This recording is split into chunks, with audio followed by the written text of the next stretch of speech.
Hello guys, welcome back to the channel. मैं हूं पीयूष और मेरे साथ में है रिया। आज का जो वीडियो हम लेके आए हैं उसका टाइटल होने वाला है ऑपरेशन ऑक्टोपस।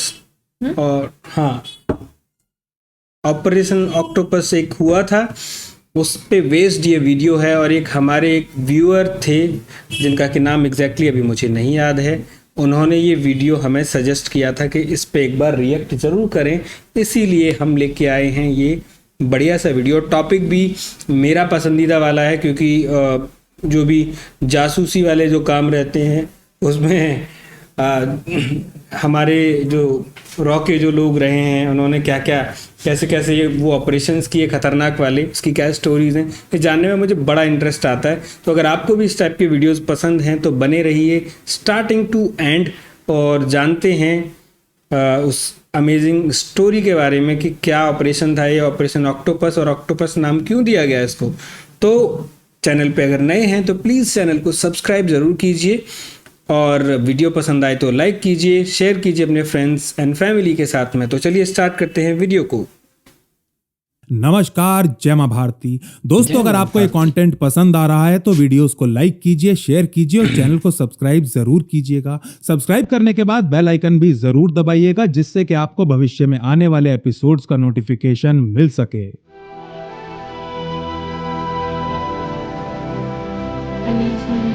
27 सितंबर को मंगलवार का दिन शुरू हुए 3 घंटे हो चुके थे और बाकी दिल्ली की तरह शाहीन बाग भी गहरी नींद सो रहा था। 2 साल पहले शाहीन बाग नई दिल्ली का वो कुख्यात इलाका जिसे अभी 2 साल पहले तक कोई नहीं जानता था। मैंने नाम भी नहीं सुना। मुझे लग रहा है कि ये वो शाहीन बाग में जो धरना प्रदर्शन वगैरह जो हुए थे बहुत लंबे टाइम तक चले, ये मे भी उससे रिलेटेड हो। शाहीन बाग जो है इधर का एरिया पड़ता है कालिंदी कुंज के पास का, नोएडा जब जाते हैं तो रोड पे ही बहुत लंबे टाइम तक जो है लोग जो है बैठ गए थे धरना देने के लिए और रोड ही बंद कर दिया था पूरा के पूरा। क्यों? जो डिमांड्स थी उनकी, वही वीडियो देखते हैं कि इसमें क्या है।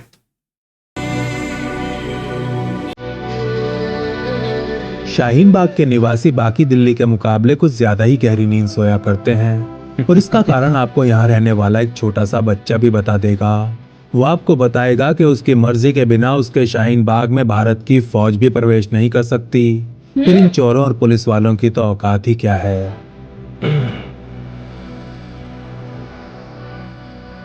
अपने इसी घमंड में चूर शाहीन बाग नींद के नशे में डूबा हुआ था कि सुबह के ठीक 3 बजे यहाँ स्थित एक घर के दरवाजे पर दस्तक होती है। चैन की नींद सो रहा इस घर का मालिक अपनी आंखें मलता हुआ बिस्तर से उठता है। पहले फोन में टाइम देखता है और फिर अपनी सलवार का नाड़ा ठीक करता है और फिर जैसे ही अपने घर का दरवाजा खोलता है, खाकी वर्दी पहने 4 अत्यंत हट्टे कट्टे नौजवान इसे धर दबोचते हैं।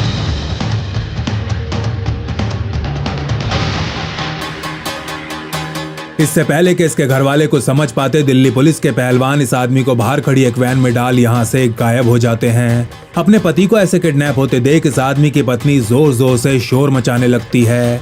जल्दी 10-15 लोग भी इकट्ठा हो जाते हैं और अपने पड़ोसी को बचाने के लिए बाहर जाने वाली गली की तरफ दौड़ने लगते हैं, लेकिन अपने इस मोहल्ले से बाहर नहीं निकल पाते।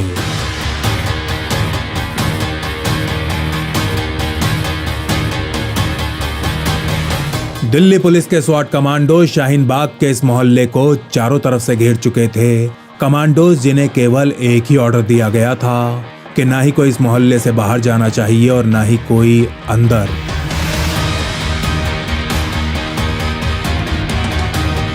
शाहीन बाग में रहने वाले लोगों को आज पता चलने वाला था कि उनके इस इलाके के बारे में कही जाने वाली वो कहावत आखिर कितनी ज्यादा गलत है। आज की सुबह शाहीन बाग के एक नहीं बल्कि कई मोहल्लों को दिल्ली पुलिस ने पूरी तरह सील कर दिया था और इन मोहल्लों में रहने वाले 12 लोगों को आज एक साथ एक समय पर उठा लिया गया था। शाहीन बाग में रहने वाले 12 लोग जिनकी पहचान तो अलग अलग थी, लेकिन इनका अपराध बिल्कुल एक था। ये सभी के सभी पीएफआई के लिए काम कर रहे थे।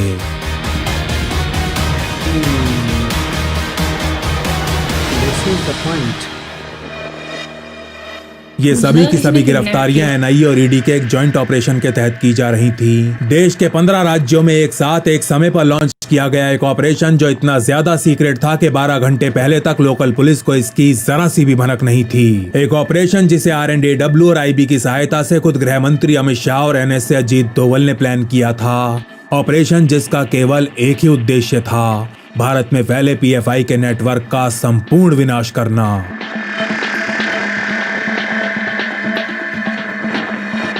हिंदू मुक्त भारत का सपना देखने वाले PFI का संहार करने के लिए रचे गए इस चक्रव्यूह को नाम दिया गया था operation octopus.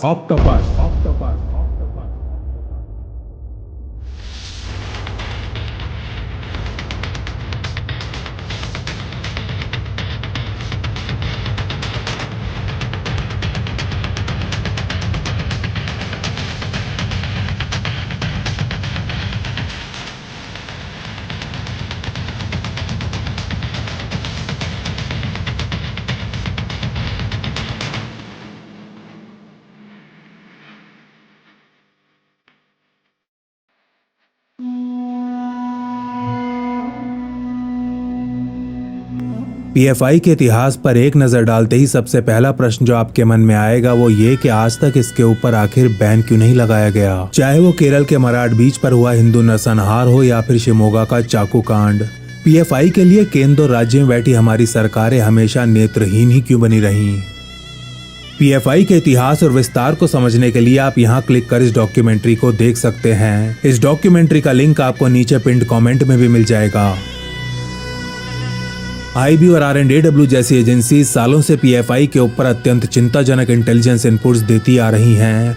Kerala high court on record PFI को एक हिंसक और अतिवादी संगठन करार दे चुकी है। खुद केरल पुलिस हाईकोर्ट में PFI के ऊपर बेहद चौंकाने वाले आंकड़े जमा करा चुकी है, तो फिर PFI के ऊपर आज तक कोई एक्शन क्यों नहीं लिया गया था। वो इसलिए क्योंकि PFI के ऊपर बैन लगाने का मतलब था माइनॉरिटी वोट बैंक को नाराज करना, और ऐसा करने की हिम्मत तो हमारे देश की राजनीतिक पार्टियों में कभी थी ही नहीं।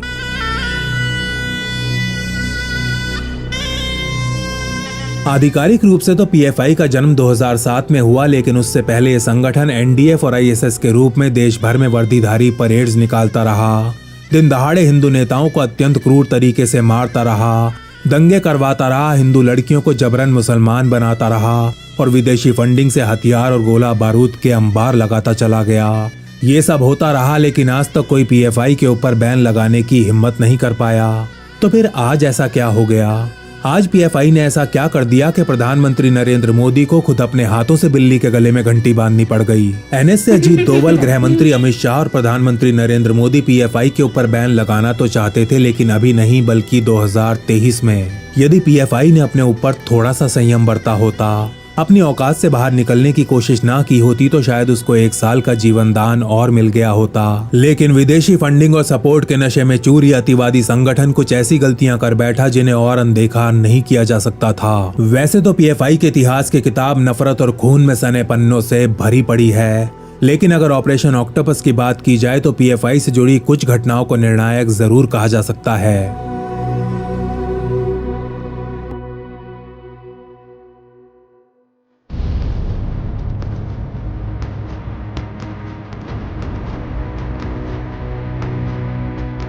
जुलाई 2022 में एक दिन बिहार में स्थित फुलवारी शरीफ थाने के SHO इकरार अहमद को व्हाट्सएप पर एक मैसेज आता है, तुम्हें शर्म आनी चाहिए, खाली मांस खाने वालों, तुम असली मुसलमान आखिर कब बनोगे?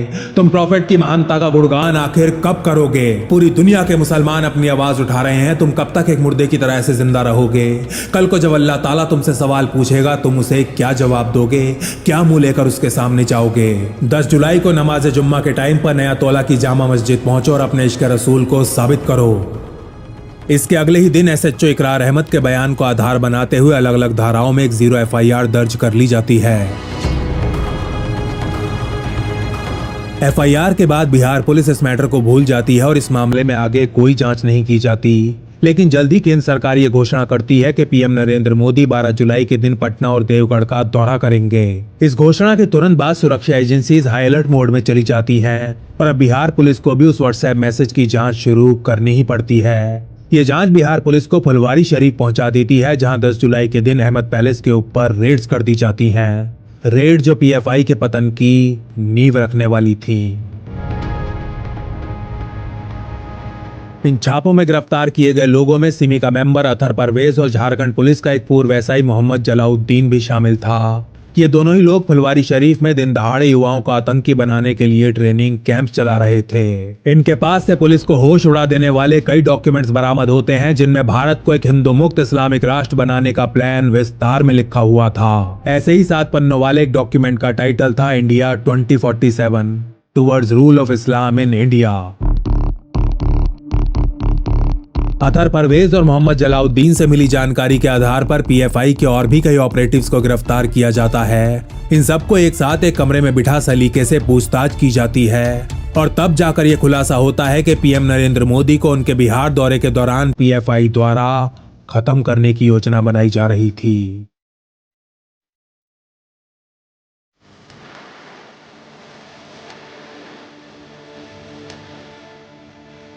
आईबी से मिले इनपुट के आधार पर 15 जुलाई 2022 के दिन एक मरबूब अहमद दानिश उर्फ ताहिर को गिरफ्तार किया जाता है। पीएफआई का एक मेंबर जिसके फोन में गजवाए हिंद नामक व्हाट्सएप ग्रुप और इस ग्रुप से जुड़े अनेकों अंतरराष्ट्रीय लिंक्स मिलते हैं। इस ग्रुप में पोस्टेड मैसेज इतने ज्यादा खतरनाक थे कि पीएफआई की पकड़ वाले राज्यों की एटीएस और सीआईडी को तुरंत हाई अलर्ट मोड में जाने के ऑर्डर्स दे दिए जाते हैं। 15 जुलाई के ही दिन बिहार पुलिस पटना के सब्जी बाग में स्थित पीएफआई के पॉलिटिकल विंग एसडीपीआई के ऑफिस पर छापा मारती है। पीएफआई की इस राजनीतिक पार्टी के ऑफिस से एक बड़ी मात्रा में राष्ट्र विरोधी डॉक्यूमेंट्स बरामद किए जाते हैं। डॉक्यूमेंट्स जिनकी जांच पूरी होने के बाद 20 राज्यों के 90 से ज्यादा शहरों में पीएफआई के नेटवर्क को 24/7 सर्वेलेंस में डाल दिया जाता है। बिहार और यूपी पुलिस की शुरुआती रेड्स के बाद पीएफआई के ऊपर नकेल कसने का जिम्मा अब एनआईए को सौंप दिया जाता है और 28 जुलाई के दिन एनआईए पटना, दरभंगा, चंपारण, नालंदा और मधुबनी में कुल 10 जगह छापे मारती है। दरभंगा की रेड्स में नूरुद्दीन, सनाउल्लाह और मुस्तकीम नामक 3 पीएफआई मेंबर्स के घरों से मोबाइल फोन्स, कंप्यूटर्स और डॉक्यूमेंट्स के रूप में अत्यंत ज्वलनशील सबूत बरामद किए जाते हैं।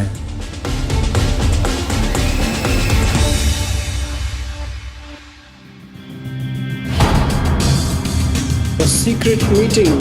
पीएफआई के विरुद्ध इकट्ठा किए गए सबूत ही कारण थे कि भारत के प्रधानमंत्री, गृह मंत्री और एनएसए को पीएफआई के भविष्य पर एक निर्णायक चर्चा करने के लिए एक साथ बैठना ही पड़ता है। इस टॉप सीक्रेट मीटिंग में आईबी चीफ तपन डेका और आरएनएडब्ल्यू के हेड सामंत गोयल को भी बुलाया गया था।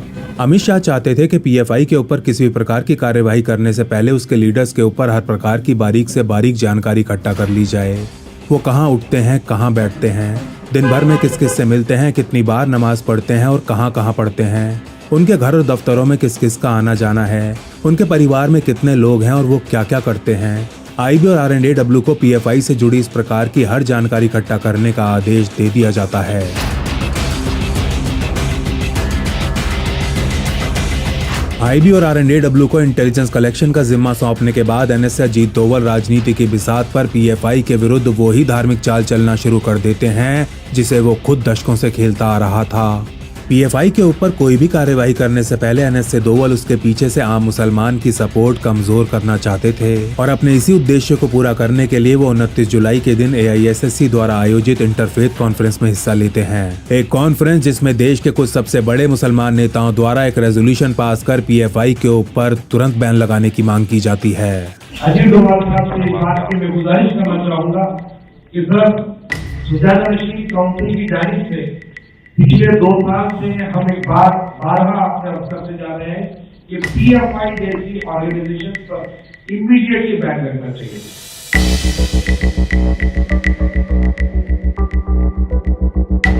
एक तरफ अजीत डोवल धार्मिक नेताओं के रास्ते पीएफआई के पीछे से आम मुसलमान का समर्थन कमजोर करने में लगे हुए थे, वहीं दूसरी तरफ आईबी और आरएनएडब्ल्यू एनआईए और ईडी के साथ मिल पीएफआई की कुंडी तैयार कर रहे थे और इसका शुभ आरंभ केरल और कर्नाटक से किया गया था। भारतीय एजेंसीज जानती थी कि इन दोनों ही राज्यों में पीएफआई की जड़ें बहुत ज्यादा मजबूत हैं और यहाँ पीएफआई के विरुद्ध किसी भी प्रकार की कार्यवाही करना अत्यंत कठिन साबित हो सकता है। इसी के चलते आईबी और आरएनएडब्ल्यू पीएफआई में काम कर रहे अपने अंडर कवर एसेट्स को एक्टिवेट कर देते हैं। इन एसेट्स को पीएफआई के नेताओं की दिनचर्या और गतिविधियों के ऊपर एक डिटेल्ड रिपोर्ट तैयार करने को कहा गया था।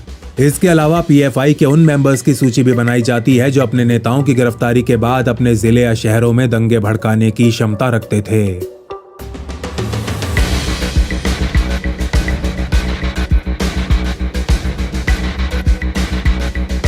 मोटा भाई इन एक्शन। 4 अगस्त 2022 के दिन गृह मंत्री अमित शाह एक कार्यक्रम में हिस्सा लेने के लिए कर्नाटक की राजधानी बेंगलुरु जाते हैं, लेकिन कार्यक्रम खत्म होने के बाद वो दिल्ली के लिए वापस नहीं निकलते बल्कि एक टॉप सीक्रेट मीटिंग के लिए वहीं रुक जाते हैं। कर्नाटक के सीएम बसवराज बोम्मई और गृह मंत्री अरागा ज्ञानेंद्र के साथ होने वाली इस मीटिंग में पीएफआई के अंत की शुरुआत पर चर्चा की जानी थी। इस मीटिंग के 3 दिन बाद पीएफआई के ऊपर बैन कैसे लगाया जाए इस स्ट्रेटजी पर काम करने के लिए एक एक्शन टीम का गठन कर दिया जाता है। इस टीम में दिल्ली और कर्नाटक के ऑफिसर्स के अलावा इंटेलिजेंस के लोगों को भी शामिल किया गया था। इनके अलावा इस टीम के लिए केंद्र सरकार द्वारा देश भर में पोस्टेड ऐसे ऑफिसर्स की एक सूची भी तैयार की गई थी जो पहले भी इस प्रकार के संवेदनशील केसेस में काम कर चुके थे। इस मल्टी एजेंसी स्क्वाड को अब कई मोर्चों पर पीएफआई से युद्ध लड़ना था, और वो भी सिर्फ कर्नाटक में नहीं बल्कि पूरे देश में। इन ऑफिसर्स का प्राथमिक उद्देश्य ऐसे पुख्ता सबूत इकट्ठा करना था जिनका इस्तेमाल कर घरेलू और अंतर्राष्ट्रीय स्तर पर पीएफआई रूपी सांप का फन पूरी तरह कुचला जा सके।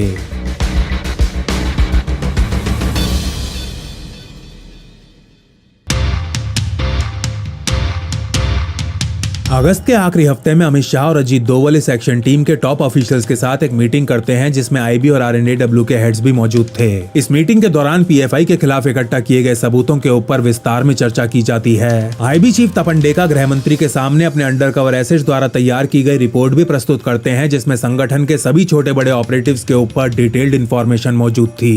इस मीटिंग के बिल्कुल अंत में एनएस से अजीत दोवल की तरफ देखते हुए गृह मंत्री अमित शाह कहते हैं, तो दोवल साहब बताइए, इस ऑपरेशन के लिए कोई नाम वाम सोचा है? हाँ सर, कुछ सोचा तो है। वो पीएफआई की तरह ये ऑपरेशन भी इतने राज्यों में फैला हुआ है, इतनी सारी एजेंसीज इसके ऊपर काम कर रही हैं, इसलिए मुझे लगा तरीके से जो स्टोरी टेलिंग है ना इस बंदे की, एक्सप्लेन बढ़िया ढंग से कर रहा है, लेकिन एग्जैक्टली तुमको कैसे पता है अंदर की जो अंदर मीटिंग हो रही थी वो तो सीक्रेट थी ना। वो सीक्रेट मीटिंग में वही अज्यूम करने वाली बात है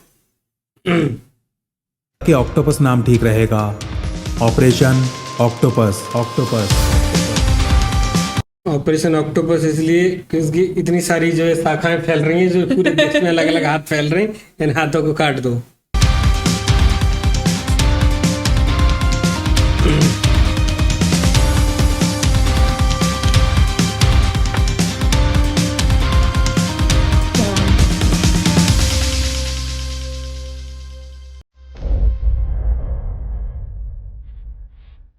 दो सितंबर का दिन था और प्रधानमंत्री नरेंद्र मोदी को इंडियन नेवी के नए लोगों का अनावरण करने के लिए कोची आमंत्रित किया गया था। इस कार्यक्रम में हिस्सा लेने एनएस से अजीत दोवल भी उनके साथ केरला जाते हैं, जो एक बहुत ही आम बात थी। लेकिन कार्यक्रम खत्म होने के बाद वो प्रधानमंत्री के साथ दिल्ली वापस नहीं आते, और ये कोई आम बात नहीं थी। पीएफआई के नेटवर्क को जड़ से उखाड़ने के लिए केरल में रुककर अजीत दोवल वहां के टॉप पुलिस ऑफिसर्स के साथ मीटिंग करने में लग चुके थे। वो नहीं चाहते थे कि गलती से भी उनका केरल दौरा एक समाचार बने और ऑपरेशन ऑक्टोपस की भनक मीडिया या पीएफआई को लग जाए। यही कारण था कि इन मीटिंग्स के लिए उन्होंने इंडियन नेवी के उस कार्यक्रम को एक कवर की तरह इस्तेमाल किया था। केरल में पीएफआई के आधिकारिक ठिकानों और लीडर्स के घरों पर एक साथ एक समय पर कैसे रेड्स की जाएंगी और इसके लिए केरल पुलिस ने क्या तैयारी की है। आने वाले कुछ दिनों में इन मुद्दों के ऊपर Ajit Doval, Kerala police, NIA, ED और आईबी के बीच अनेकों लंबी मीटिंग्स होती हैं। आईबी और आरएनएडब्ल्यू की रिपोर्ट्स के अनुसार केरल और कर्नाटक के बाद पीएफआई का नेटवर्क महाराष्ट्र में सबसे ज्यादा मजबूत था। इसीलिए अजीत दोवल केरल से सीधा मुंबई के लिए निकल जाते हैं और मीडिया की नजरों से दूर गवर्नर हाउस में सिक्योरिटी ऑफिसर्स के साथ एक के बाद एक कई मुलाकातें करते हैं। बेंगलुरु में हुई अपनी मीटिंग्स के आधार पर अमित शाह प्रधानमंत्री को बताते हैं कि दक्षिण भारत में तो स्थिति कंट्रोल में है, लेकिन यूपी, दिल्ली और बिहार में थोड़ा तनाव जरूर है। इसीलिए आने वाले कुछ दिनों के दौरान अमित शाह और अजीत दोवल व्यक्तिगत रूप से यूपी, बिहार और दिल्ली के टॉप अधिकारियों के साथ मीटिंग्स करने में लग जाते हैं।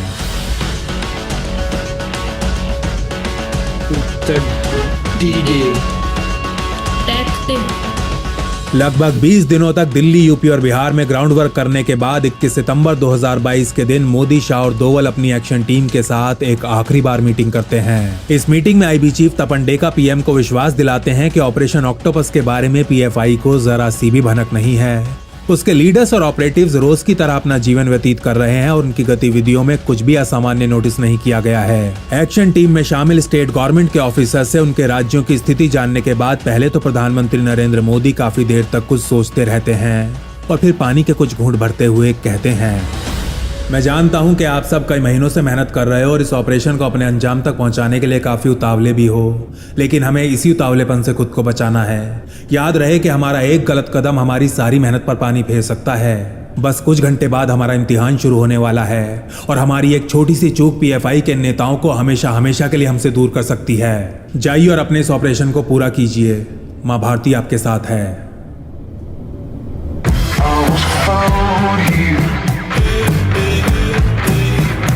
प्रधानमंत्री से ग्रीन सिग्नल मिलते ही एक्शन टीम के स्टेट लेवल ऑफिसर्स अपने अपने राज्यों के पुलिस के साथ ये जानकारी शेयर कर देते हैं। इस समय तक राज्यों के कुछ चुनिंदा अधिकारियों को ये तो पता था कि जल्दी पीएफआई के ऊपर कुछ कार्यवाही की जानी है, लेकिन ये एक्शन कहां और किस किस के ऊपर होने वाला है इसके बारे में उन्हें कुछ भी नहीं बताया गया था और इसका एक बहुत अच्छा कारण भी था। आईबी द्वारा तैयार की गई रिपोर्ट के अनुसार केरल, कर्नाटक और महाराष्ट्र जैसे राज्यों के पुलिस डिपार्टमेंट्स में पीएफआई सेंध लगा चुकी थी।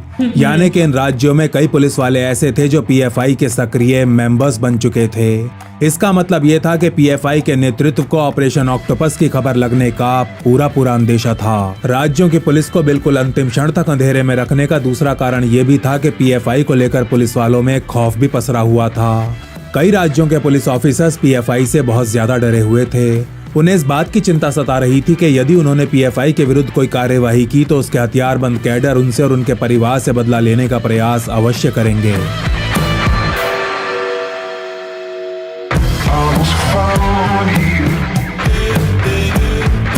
इसीलिए इन 15 राज्यों में एक डिटेल्ड बैकग्राउंड चेक करने के बाद एनआईए और ईडी ने खुद अपने हाथों से एक पुलिस वाले को चुना था। अपने अपने राज्यों के कुछ सबसे दबंग ऑफिसर्स को उन टीम्स का हिस्सा बनाया गया था जिन्हें समय आने पर पीएफआई के ऊपर रेड्स करनी थी।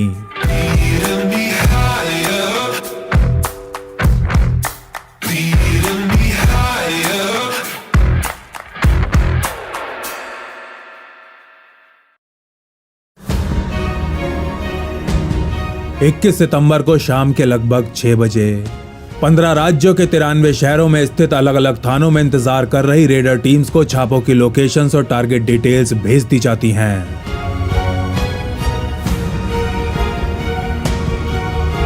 बाईस सितंबर को सुबह के ठीक 3 बजे एनआईए और ईडी के 300 से ज्यादा ऑफिसर्स लोकल पुलिस की सहायता से एक साथ एक समय पर इन टारगेट लोकेशंस के ऊपर रेड्स मारना शुरू कर देते हैं। रेड जो पीएफआई के दफ्तर और नेताओं के घरों पर मारी जा रही थी जो अपनी आंखों में हिंदू मुक्त भारत का सपना लिए चैन की नींद सो रहे थे। ऑपरेशन ऑक्टोपस के तहत मारी गई इन रेड्स में पीएफआई और उससे जुड़े संगठनों के कुल 106 मेंबर्स को गिरफ्तार किया जाता है और कोझिकोड से उठाए गए ऐसे ही एक मेंबर का नाम था शफीक पैत। ईडी द्वारा कोर्ट में जमा कराए गए रिमांड नोट के अनुसार 12 जुलाई के दिन पटना में हुई पीएम रैली के ऊपर हमले की योजना को शफीक ही स्पॉन्सर कर रहा था। शफीक द्वारा उपलब्ध कराए गए पैसों से बिहार में स्पेशल कैंप्स चलाए जा रहे थे जहां कुछ चुनिंदा युवाओं को पीएम मोदी के ऊपर अटैक करने की एडवांस ट्रेनिंग दी जा रही थी। इतना दिमाग लगाया। ऑपरेशन ऑक्टोपस का पहला राउंड सफलतापूर्वक पूरा हो चुका था। अब पीएफआई का लगभग समस्त नेतृत्व सलाखों के पीछे था, लेकिन बाहर मौजूद कुछ छुटभइये नेता अपने राज्यों में बंद का ऐलान कर देते हैं। इस बंद के दौरान कई जगह हिंसा और अगजनी की घटनाएं होती हैं। कुछ सिविलियंस और पुलिस वाले घायल भी होते हैं, लेकिन भाग्यवश किसी की जान नहीं जाती।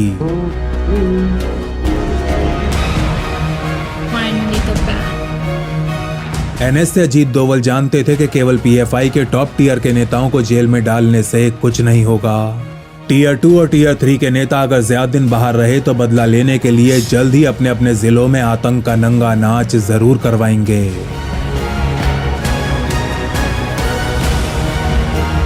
इसीलिए पहले राउंड्स के ठीक 5 दिन बाद एक बार फिर एनआईए और ईडी की जॉइंट टीम्स पीएफआई के ऊपर रेड्स मारना शुरू कर देती हैं और इस बार पीएफआई के उन नेताओं को निशाना बनाया जा रहा था जो अपने आकाओं को जेल से बाहर निकालने के लिए खूनी प्लान्स बनाना शुरू कर चुके थे। ऑपरेशन ऑक्टोपस के इस राउंड 2 में पीएफआई के कुल 127 एक्टिव मेंबर्स को गिरफ्तार कर सलाखों के पीछे डाल दिया जाता है।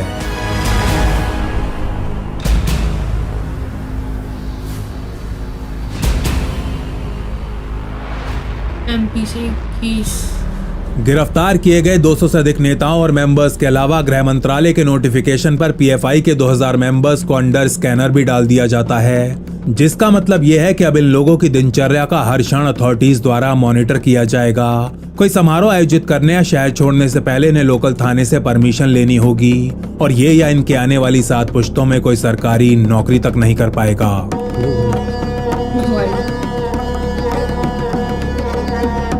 दूसरा राउंड खत्म होने के 24 घंटे बाद आखिर वो क्षण आ ही जाता है जिसका इंतजार न जाने कब से किया जा रहा था। गृह मंत्रालय की तरफ से पीएफआई के ऊपर 5 साल के लिए बैन लगाने वाला नोटिफिकेशन जारी कर दिया जाता है।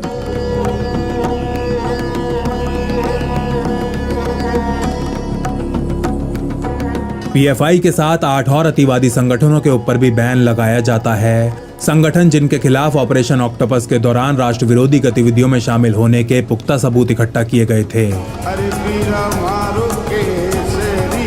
अपने ऊपर बैन लगने के केवल कुछ ही घंटे बाद पीएफआई का state general secretary A Abdul Sattar एक बयान जारी कर पीएफआई को हमेशा हमेशा के लिए भंग कर देता है।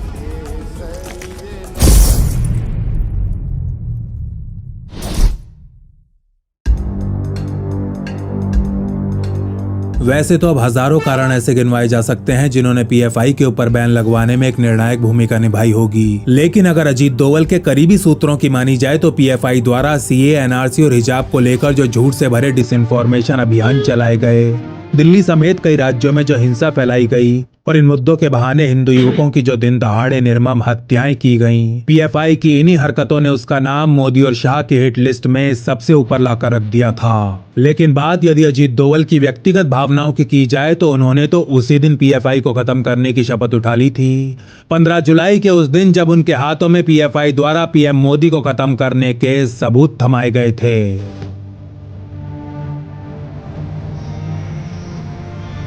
एनआईए से वो सबूत मिलने के बाद अजीत डोवल ने अपनी टीम से कुछ ये शब्द कहे थे, ये लोग प्रधानमंत्री की हत्या का प्लान बनाकर भी खुले घूम रहे हैं और मेरा मानना है कि ऐसा करना तो दूर की बात, ऐसा सोचने से पहले भी हर आदमी की आत्मा कांप जानी चाहिए। पता नहीं आप लोग कैसे करोगे, पर मैं प्रधानमंत्री को एक वचन देने जा रहा हूँ कि आज से 90 दिन के अंदर अंदर इस देश की धरती से पीएफआई का अस्तित्व मिटा दिया जाएगा।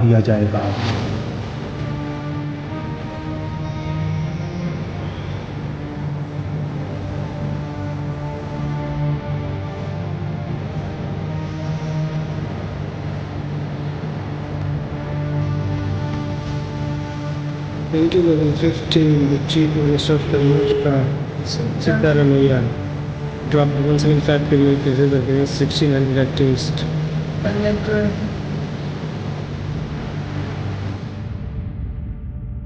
वाह, वीडियो था भाई। ये इस टाइप के जो ऑपरेशंस होते हैं ना, इनकी जो डिटेल होती है अंदर की गहराई, सोचो कि इतना बड़ा देश और इतने बड़े देश के अंदर बैठ के बहुत डिफरेंट टाइप के माइंडसेट वाले लोग बैठे हुए हैं जो कि अपने कुछ व्यक्तिगत फायदों को लेके या अपनी कोई सोच को थोपने के लिए कहीं ना कहीं प्लानिंग्स कर रहे हैं, उनको फंडिंग्स हो रही हैं बाहर कंट्रीज से, और उनका भी नेटवर्क छोटा नहीं होता, बहुत बड़े लेवल पे नेटवर्क्स होते हैं। अब सोचो कि जो सरकार में जो बंदे बैठे हुए हैं वो कितने मास्टरमाइंड हैं कि उन सब पे नजर है।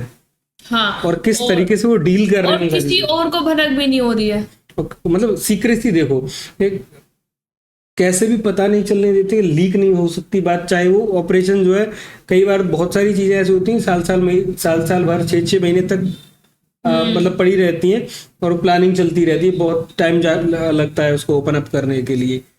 और वही है कि बहुत सारे जो ऑफिसर्स हैं या बहुत सारे लोग हैं, एक से एक करप्ट पड़ा हुआ है, लेकिन अच्छी बात एक ये है कि बहुत सारे ईमानदार लोग भी हैं, उन्हीं की वजह से सारी सीक्रेसी बनी रहती है, सारी चीजें इस ढंग से प्लान हो जाती हैं।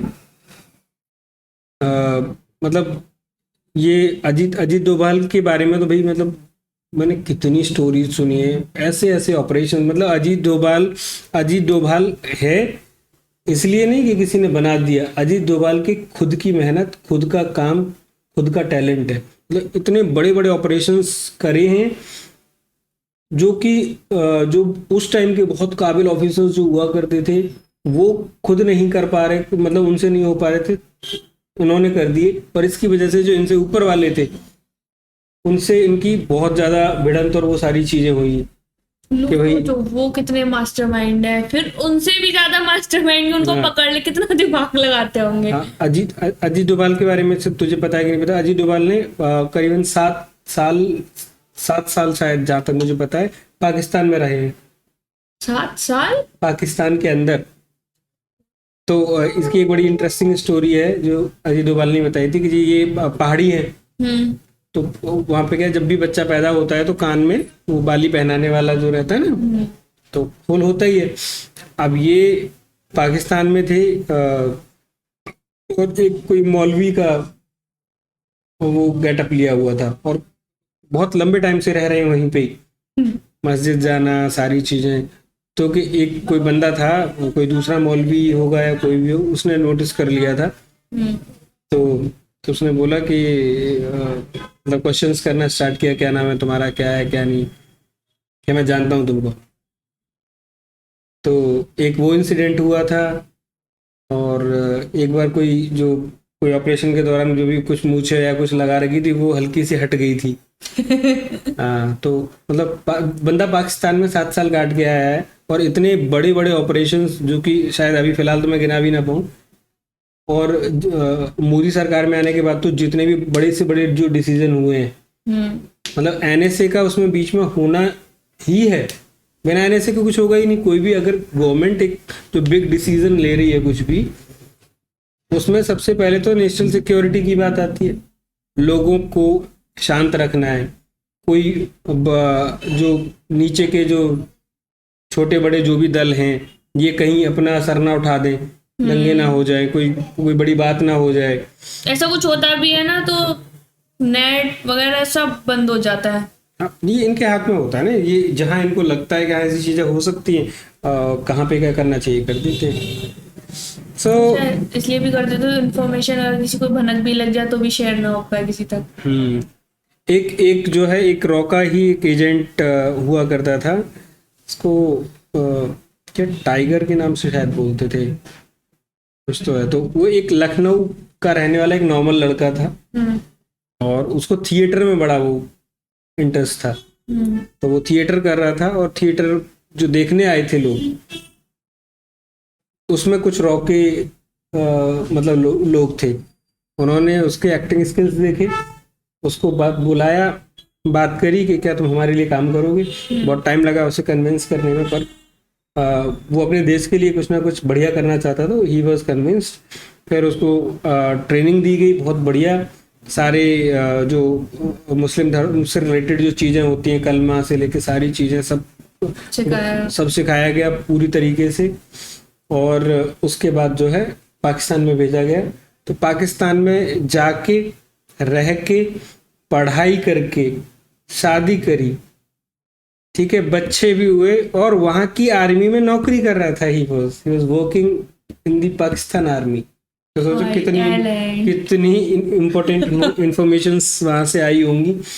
बट उसको रिप्लेस करने के लिए किसी एक दूसरे एजेंट, जो उसके बाद में जो एजेंट गया था, तो वो कैसे भी करके जो है पहचानने में आ गया। और जब पाकिस्तान आर्मी ने जब उसे पकड़ लिया और बहुत ज़्यादा वो सारी चीज़ें करी, तो उसने फिर वो उगल दिया था इसके बारे में।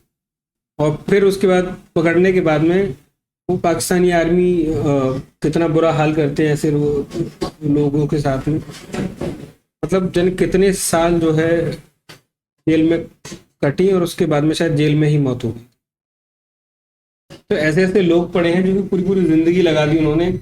और हाँ, और ऐसे ही लोगों की वजह से है कि बहुत सारे बड़े अटैक्स, बहुत सारी चीज़ों से देश बचते आया है अभी तक। तो ये भाई जितने भी एक था टाइगर एंड ऑल, ये सब, ये एक था टाइगर वाली जो मूवी है ना, ये इंस्पायर्ड बाय जो मैं बता रहा हूँ, ये था रियल टाइगर। तो हाँ, एनीवेज इंटरेस्टिंग वीडियो था और ये एक भाई ने हमें रिकमेंड किया था आप भी कोई वीडियो रिकमेंड करना चाहें तो हमें कमेंट में ज़रूर बताइएगा, उस वीडियो को देखेंगे और जो भी होगा उस पर रिएक्ट करेंगे। चलिए वीडियो को ख़त्म करते हैं यहीं पे। वीडियो अच्छा लगा हो तो प्लीज़ लाइक कीजिए, चैनल को सब्सक्राइब करना बिल्कुल मत भूलें। मिलते हैं अगले वीडियो में। जय हिंद, जय भारत, बाय बाय।